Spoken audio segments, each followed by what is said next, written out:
This is the Music Halls of Fame podcast. This week we honor the year in music for 1999 along with a member of the Rock and Roll Hall of Fame class of 1999. We also look at two of this year's nominees for the Rock and Roll Hall of Fame, plus our Spotlight Hall of Fame is the Canadian Music Hall of Fame in Calgary, Alberta, Canada.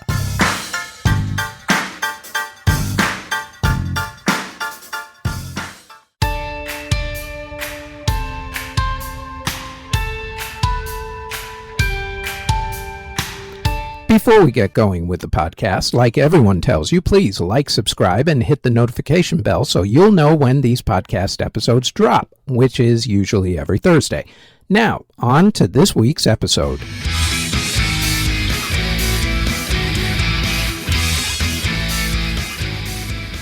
The year was 1999.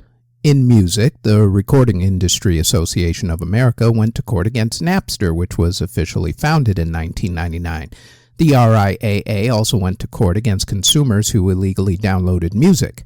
The first person convicted was a student of the University of Oregon who received 2 years of probation along with only being allowed limited internet time, which, when you consider that it was 1999 internet, meant that he really didn't miss anything. I mean, it's not like you could play video games with your friends or stream anything at that time. Plus, social media was, well, AOL chat rooms, I guess. Anywho, David Bowie's Hours became the first full album to be legally available for downloading. He released it digitally 2 weeks before he released it either on vinyl or on CD. A&M Records merged with Universal Music Group, becoming yet another historic record label to be completely taken over by one of the big three. The Columbine High School shooting happened in 1999, and as is the case anytime something like that happened, music and video games were blamed. Specifically, the bands this time around, Marilyn Manson, Rammstein, and KMFDM. 1999 was also the year of the boy bands, with NSYNC, the Backstreet Boys, the Disney Channel sound with Britney Spears, and the rap metal sound with Limp Bizkit. The Woodstock 99 festival took place, which was marred by alleged sexual assaults and riots. Also in festival news, it was the first year of Instagram in the desert, otherwise known these days as Coachella. Korn became the first rock group to perform a concert at the famed Apollo Theater in Harlem, New York. A man attacked George Harrison in his own home with a knife. Puff Daddy and rapper Shine were arrested on weapons charges in connection with a shooting at a New York City nightclub. Puff Daddy would be found not guilty. As the year wore down, artists got ready for the New Year Millennium celebrations as everyone's favorite conspiracy theory about Y2K haunted the events of New Year's Eve. For those of you who forgot that year's version of QAnon, the Y2K bug was going to make everyone's electrical devices shut off at midnight as computers and such couldn't read the year 2000 in their system. The electric grid was supposed to shut down, mass hysteria, eventually zombies, I'm sure, and The Walking Dead. Of course, none of that actually happened. Well, okay, except for the zombie part. Those were mainly the people coming back from partying hard that night. Groups that formed in 1999 included 3LW, the All-American Rejects, Breaking Benjamin, Avenged Sevenfold, Cosmic Gate, Dashboard Confessional, Alice DJ, Discord, G-Unit, Goldfrapp, Fiction Plane, Junior Boys, Montgomery Gentry, Nerd, The National, Ozone, Madison Avenue, A Perfect Circle, Rascal Flatts, Taking Back Sunday, Tattoo, Simple Plan, and Zombie Nation. Bands that either broke up until their inevitable reunions, of course, or announced their hiatus include KMFDM, The Lost Boys, Love and Rockets, Katrina and the Waves, Lord Tariq and Peter Guns, Maroon 5, Bad Company, Blind Melon, The Boo Radleys, The Band, Mad Season, Morphine, The New Radicals, Pavement, Emerson, Lake and Palmer, Grant Lee Buffalo, Squeeze, The Jesus and Mary Chain, The Jesus Lizard, and The Verve. The Animals officially reformed in 1999. The biggest albums of the year were by the Backstreet Boys, Britney Spears, Creed, Dido, the Dixie Chicks, now of course known as the Chicks, Destiny's Child, Celine Dion, Blink-182, Red Hot Chili Peppers, Shania Twain, NSYNC, Ricky Martin, Christina Aguilera, Santana, TLC, Kid Rock, and Eminem. Singles-wise, at the age of 52, Cher became the oldest female artist to reach number one on the Billboard 100 singles chart with her song Believe. Hit Me Baby One More Time, the debut single from Britney Spears, was one of the biggest singles of the year. Other big hits included Lou Bega's Mambo No. 5, Eiffel 65's Blue, TLC's No Scrubs, the Backstreet Boys with I Want It That Way, Cher's aforementioned big hit Believe, Monica's Angel of Mine, Whitney Houston's Heartbreak Hotel, Sixpence None the Richer's Kiss Me, Sugar Ray's Every Morning, Deborah Cox's Nobody's Supposed to Be Here, and Ricky Martin's classic Livin' La Vida Loca. The most overplayed song that year by far was actually a song that came out in the early 1980s, Prince's 1999. For obvious reasons. Faith Hill had one of the biggest selling country albums, along with the Dixie Chicks, Shania Twain, Tim McGraw, Garth Brooks, and LeAnn Rimes. Those 6 artists were the only ones, in fact, to hit number one on the Billboard Country Albums chart during the year, with most of those artists holding down the number one slot for more than 4 weeks at a time. In fact, Shania Twain's album Come On Over spent 26 weeks, that is literally half a year, at number one on that particular chart. Faith Hill had the biggest country single of the year with Breathe. Other country hits were Lone Star's Amazed, Kenny G's Auld Lang Syne, for obvious reasons, Kenny Chesney's How Forever Feels, Martina McBride's I Love You, Tim McGraw's Please Remember Me, and also his hit Something Like That, Joe D. Messina's Stand By Me, George Strait's Write This Down, and Mark Chestnut's I Don't Want to Miss a Thing. In hip-hop, there were transcending albums like Mos Def's Black on Both Sides, The Roots' Things Fall Apart, MF Doom's Operation Doomsday, Eminem's The Slim Shady LP, DMX's And Then There Was X, Jay-Z's Volume 3, Life and Times of S. Carter, Silk the Shocker's Made Man, Method Man and Redman's Blackout, Nas's I Am, and Juvenile's The G Code. As far as singles went, Busta Rhymes and Janet Jackson had What's It Gonna Be, Naughty by Nature had Jamboree, Mo Thug's Family had Ghetto Cowboy, Jay-Z had The Hard Knock Life, and also the song Can I Getta from the Rush Hour soundtrack. Juvenile had Back That Thang Up, Lauryn Hill had Everything Is Everything, Old Dirty Bastard and Khalees had Got Your Money, Warren G had I Want It All, and Q-Tip had Vibrant Thing. In dance music, there were future EDM festival anthems that became huge hits in 1999, like 9 p.m. Till I Come from ATB, Expander by Sasha, Carte Blanche by Veracocha, Eiffel 45's Blue, Boom Boom Boom Boom by the Benga Boys, Fatboy Slim's Right Here, Right Now, DJ Tiesto's remix of William Orbit and Ferry Corsten's rendition of Barber's Adagio for Strings, and also Better Off Alone by Alice DJ, which still gets played in festivals all over the place these days. In fact, it was one of the top 5 most played tracks during 2023's festivals like Tomorrowland, while Blue actually got the David Guetta remix treatment and was turned into the chart-topping song Feeling Alright. Speaking of music festivals, 1999 was the year of the first Ultra Miami Music Festival, which was started by Russell Fabish and Alex Ohms. The movie that chronicled the British club scene, Human Traffic, opened. Other popular EDM tracks were DJ Tiesto's remix of Delirium and Sarah McLachlan's Silence, Amber's Sexual, Basement Jaxx's Red Alert, Groove Armada's I See You Baby, Shaking That Thang, Madison Avenue's Don't Call Me Baby, The Chemical Brothers' Hey Boy, Hey Girl, and Zombie Nation's Kerncraft 400, which is a song that you know even if you don't think that you know it, because it's played at virtually every soccer match. In fact, it's one of the biggest sports anthems of all time. Moby's album Play was also very popular that year. The top 10 DJs on DJ Mag's Top 100 DJs list included Paul Oakenfold, Carl Cox, Sasha, Judge Jules, Paul Van Dyke, John Digweed, Fatboy Slim, Danny Tenaglia, Roger Sanchez, and Nick Warren.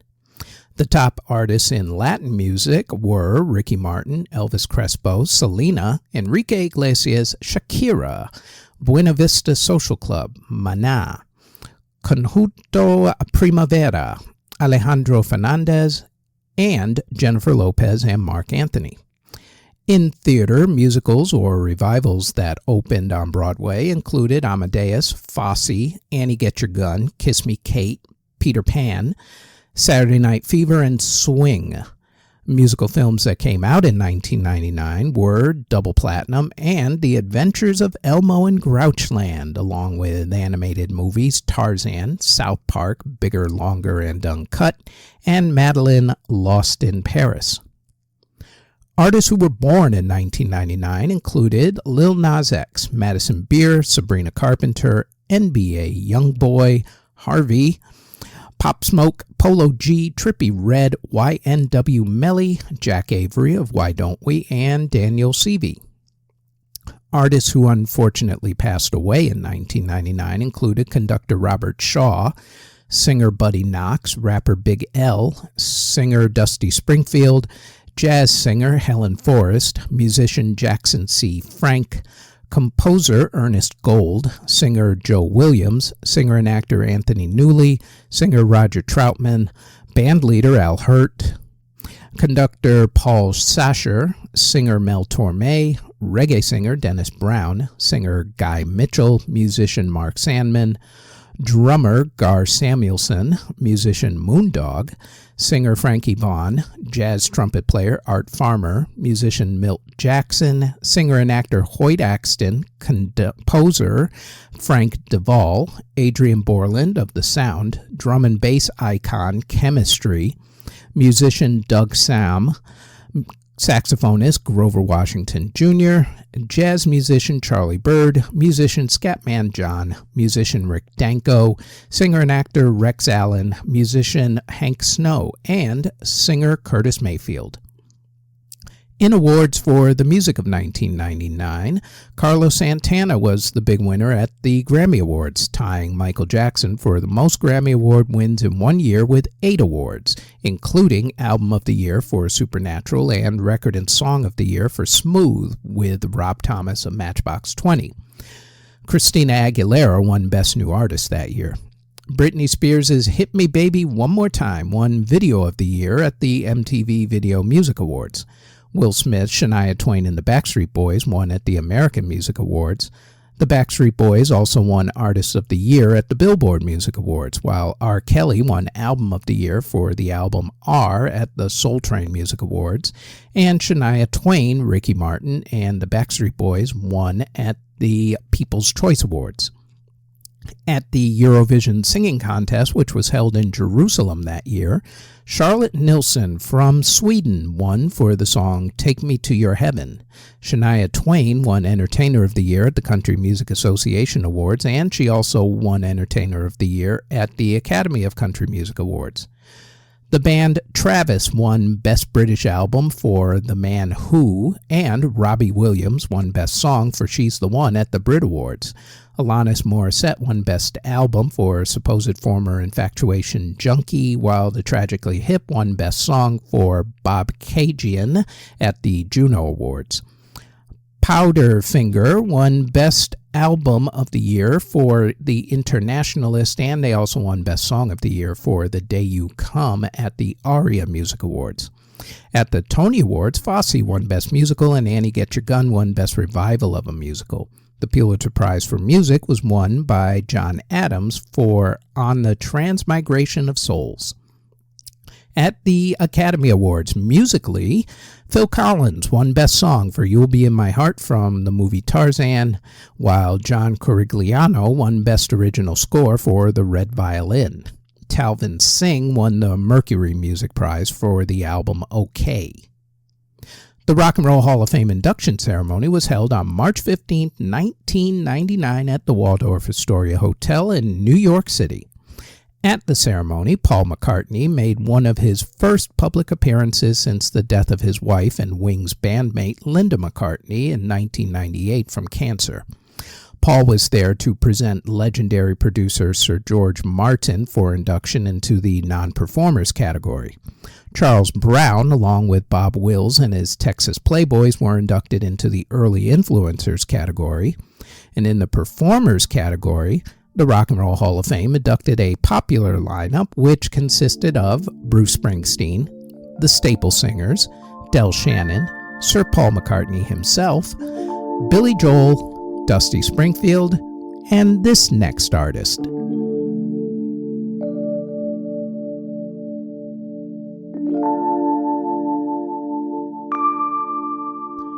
Curtis Mayfield was born on June 3, 1942. When he was growing up, he sang in gospel choir groups, and in 1956 he joined a group called the Roosters with his friend Jerry Butler, along with Arthur and Richard Brooks. Sam Gooden joined the group soon thereafter. The Roosters changed their name to the Impressions in 1958 and had two hits before Jerry Butler left the group, Come Back My Love and For Your Precious Love. Curtis went with Butler for a little while, co-writing a couple of Butler's solo hits before Curtis went back to the Impressions, along with original Roosters member Fred Cash, who had replaced Butler. The group, now Curtis, Fred Cash, and Sam Gooden, signed to ABC Records and started putting out hit after hit. The Impressions' music was important to the civil rights and black pride movements of the 1960s. Their songs, written and produced by Mayfield, combined gospel and soul and dealt with themes of empowerment, social issues, and faith, with songs like Your Precious Love, People Get Ready, This Is My Country, and Check Out Your Mind. In 1968, Curtis started Curtum Records in Chicago, Illinois, and put the Impressions onto his new record label.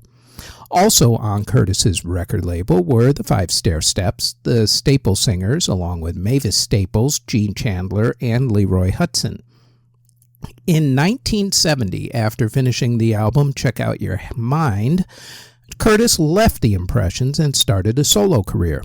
He still continued to put out albums and songs about social issues, along with writing three big hits for Butler, I'm A-Tellin' You, Find Another Girl, and He Will Break Your Heart, as well as a couple of hits for fellow artist Major Lance. In the early 1970s in film, there was the genre called blaxploitation movies. These movies showed mainly inner-city life. However, a lot of the times, the heroes of the movies were either pimps or drug dealers. One of these movies was called Superfly, starring Ron O'Neal as a drug dealer trying to quit his life. Curtis was asked to do the soundtrack to the movie. He said yes, but he chose a different viewpoint with the music. Whereas most soundtracks of the genre glorified the subject matters of the blaxploitation movies, the Superfly soundtrack told of the evils of the drug trade. Pusher Man, for instance, told of how easy it was for people to get hooked on the criminal life, especially dealing drugs. Freddy's Dead, one of the two songs to be released as singles along with the song Superfly, told of one of the characters in the movie who had to work for the drug dealer, but he couldn't pay off the money he owed the dealer. You could tell by the title of the song how well that ended up. The soundtrack, unlike the movie, pulled no punches when it came to being critical of the gang and drug-dealing life. It, along with Marvin Gaye's What's Going On, ushered in a new wave of socially conscious soul music in the 1970s. Plus, the album did really well on the albums chart, going to number 1 and selling over 12 million copies worldwide. Curtis would continue to put out albums and tour until an accident on stage in Brooklyn, New York on August 13, 1990, when a light fell and hit him, leaving him paralyzed from the neck down. Even after he became paralyzed, though, Curtis still continued to write music. He even recorded vocals for a song by lying down on a recording studio. Diabetes started to take its toll on his body when he had to have his right leg amputated in 1998. Curtis Mayfield passed away on December 26, 1999, from complications from diabetes, just 1 week shy of the new millennium. Curtis's influence on music is immeasurable. His songs about socially conscious issues influenced Jimi Hendrix, Tracy Chapman, Stevie Wonder, Sinead O'Connor, Bob Marley, Sly Stone, as well as Marvin Gaye's iconic What's Going On album. His music and guitar playing have made many a best-of list, including 7 of Rolling Stone magazine's best-of lists. Curtis released 17 albums. Of those, 9 hit the top 40 on the U.S. pop charts, although only 1972's Superfly went to the top 10, but it went to number 1. On the R&B chart, he had 16 top 40 albums, with 9 of those 16 going top 10 and 6 of those 9 going to number 1.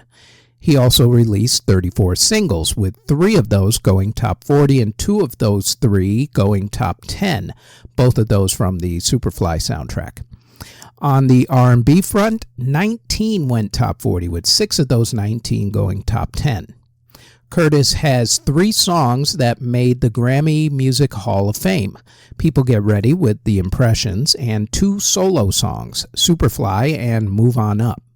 He was nominated for 8 Grammy Awards, winning none of them. However, he did receive 2 special Grammys, a Legend Award and a Lifetime Achievement Award. He's been inducted into the Songwriters Hall of Fame and is one of the few artists who have been inducted into the Rock and Roll Hall of Fame twice. His group, The Impressions, that we spoke about earlier, were inducted into the Rock and Roll Hall of Fame in 1991, and Curtis was inducted in as a solo artist in 1999, although he couldn't attend the ceremony due to his ill health at that time.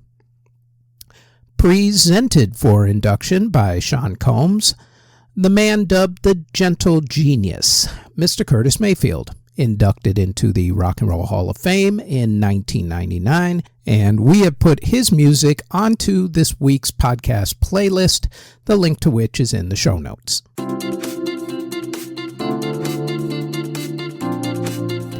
Before we go any further, we'd like to tell you that there is now a Music History In-Depth podcast where we go more in-depth on a few of the events that happened in music history for that particular week. The Music History In-Depth podcast drops every Tuesday on YouTube or wherever you get your podcast from, as does our Music History Today podcast, which goes over the daily events in music history. The Music History Today podcast drops daily, including weekends, on YouTube or wherever you get your podcasts. Now, back to this podcast.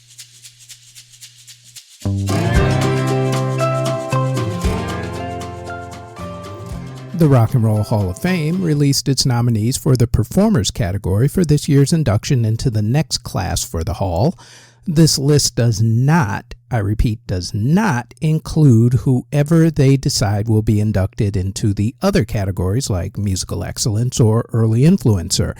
Therefore, the list is as follows: Mary J. Blige, Mariah Carey, Cher, The Dave Matthews Band, Eric B. and Rakim, Foreigner, Peter Frampton, Jane's Addiction, Kool and the Gang, Lenny Kravitz, Oasis, Sinead O'Connor, Ozzy Osbourne, Sade, and A Tribe Called Quest. That's not a bad list at all, actually. The good news on this is that you get to vote for whoever gets inducted, as the fan vote is a small part of the total vote. So, go to rockhall.com, that's ROCKHALL.com, to vote. You can vote for 7 artists once a day, every day, through April 26th. For the next couple of months, we're going to make the case for you to vote for an artist or 2 to be inducted. We will look at least 2 artists per episode until we get through the list. This week, it is hip-hop's turn on the hot seat. Again, hip-hop does belong in the Rock Hall, so all you people who are still trying to make the argument that it doesn't, you already lost it. Give up. Just go with it. Now that that's out of the way, to the tail of the tape we go. Let us first look at the case for putting Eric B. and Rakim into the Rock and Roll Hall of Fame. Eric B. and Rakim are a hip-hop duo whose reputation was built on the strength of 4 albums between 1987 to 1992. 1987's album, Paid in Full, hit number 58 on the U.S. pop charts and number 8 on the R&B charts. It was also their biggest selling album, going platinum. 1988's Follow the Leader went to number 2 on the pop charts and number 7 on the R&B chart and went gold. 1990's Let the Rhythm Hit 'Em went to number 32 on the pop charts and number 10 on the R&B charts and also went gold. And 1992's Don't Sweat the Technique went to number 22 on the pop charts and number 9 on the R&B charts, but it did not go gold. As far as singles went, they released 16 of them. Out of those, only 1992's Juice, Know the Ledge hit the U.S. pop charts, hitting number 96 actually on that one. 7 of their songs actually hit the U.S. dance charts, with Move the Crowd and Paid in Full going to number 3. They had 12 songs hit the R&B charts, 8 songs hit the rap charts, as Billboard and other chart companies were just a little late getting started on the hip-hop charts, which was still considered a fad way back when, especially in the 80s, into the early 90s actually. They were also featured on Jody Watley's Top 10 1989 smash hit song, Friends. Now, what makes the duo worthy of being in the Hall is their influence on hip-hop, especially their style. They used dark beats rather than the pop sound that dominated hip-hop back then. They also free-flowed their raps instead of landing each one perfectly on the 2 and 4 beat. They also incorporated jazz into their mixes, starting an experimental period in hip-hop that became known as the Golden Age of hip-hop, and also kind of goes right into our second group that we will talk about in a minute. Eric B. and Rakim were massively influential with just about every single rapper afterwards. Rolling Stone magazine named them the 5th greatest duo of all time regardless of genre. Let the Rhythm Hit 'Em, Paid in Full, Move the Crowd, which was name-checked on LL Cool J's classic song Boomin' System, and Don't Sweat the Technique are considered hip-hop masterpieces, especially the song Paid in Full. The duo made the list of 15 of the Rock and Roll Hall of Fame back in 2011. However, they did not make the final cut that year. And it is about time that Eric B. and Rakim made the final list this go-around. Next, let's look at A Tribe Called Quest. A Tribe Called Quest released 6 studio albums, 5 compilation albums, and 2 EPs. Of those, 4 of them hit the top 10, with 2 of those 4 going to number 1. On the R&B charts, 7 hit the top 40, with 4 of those 7 going top 10, including 3 going to number 1. They also released 16 singles. They barely made a dent on the pop charts. Where they were monsters were on the rap singles charts, where they had 12 go top 40, with 6 of those 12 going top 10, including 1991's Check the Rhyme, which went to number 1. A Tribe Called Quest were at the forefront of the alternative hip-hop movement in the 1990s, along with the group De La Soul, who should also eventually be inducted, along with the aforementioned Eric B. and Rakim, who actually started putting jazz into their hip-hop even before A Tribe Called Quest. Q-Tip, the late Phife Dawg, Ali Shaheed Muhammad, and Jerobi White took jazz, especially bebop and hard bop samples, mixed it with some hip-hop, and went on to influence everyone from Dr. Dre, whose album The Chronic was inspired by Tribe's legendary album The Low End Theory, to PM Dawn, to the Jungle Brothers, to the Fugees, to the leaders of the New School, to Guru's iconic 1993 album Jazzmatazz, to a lot of the neo-soul artists like Erykah Badu and Maxwell. Their album, The Low End Theory, is considered one of the greatest albums of all time by the United States Library of Congress National Recording Registry, along with Rolling Stone magazine.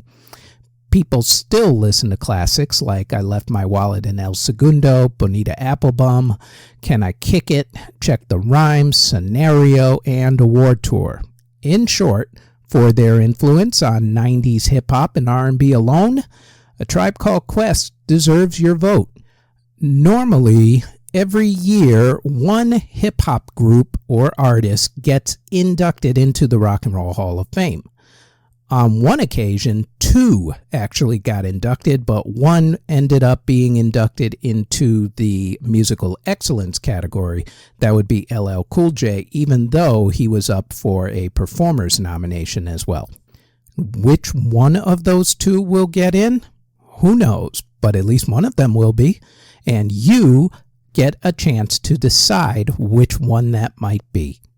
Remember, go to rockhall.com to vote. You can vote for 7 artists once a day, every day, through April 26th.